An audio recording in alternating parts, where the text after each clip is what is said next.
మిర్యాలగూడ కలల్వాడలో జరిగిన అగ్ని ప్రమాద ఘటనా స్థలాన్ని డీఎస్పీ రాజశేఖర్ రాజు పరిశీలించారు.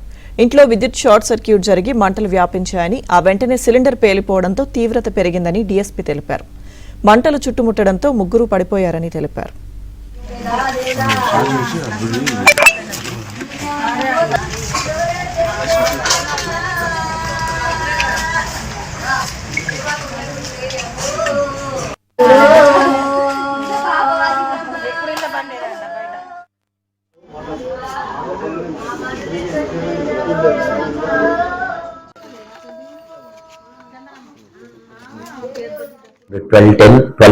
మధ్యన ఒక ఇంట్లో ఫైర్ యాక్సిడెంట్ జరిగింది.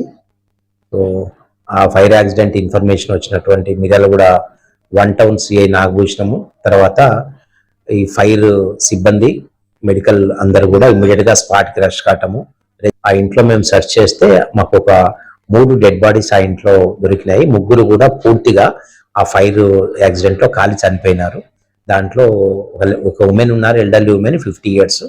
తర్వాత ఆమె మనవడు మనవరాలు ఇద్దరు కూడా 16-14 years పిల్లలు, పాప బాబు, ఈ ముగ్గురు కూడా ఉన్నారు. సో బేసికల్ గా మేము నైట్ చూసిన దాన్ని బట్టి, మార్నింగ్ మళ్ళీ మేము ఇప్పుడు చేస్తున్నటువంటి ఇన్వెస్టిగేషన్ బట్టి ప్రైమా ఫేసి ఇది ఎలక్ట్రిక్ షార్ట్ సర్క్యూట్ తో పాటుగా ఇంట్లో సిలిండర్ పేలటం వల్ల సీరియస్ యాక్సిడెంట్ జరిగినట్టు తెలుస్తున్నది.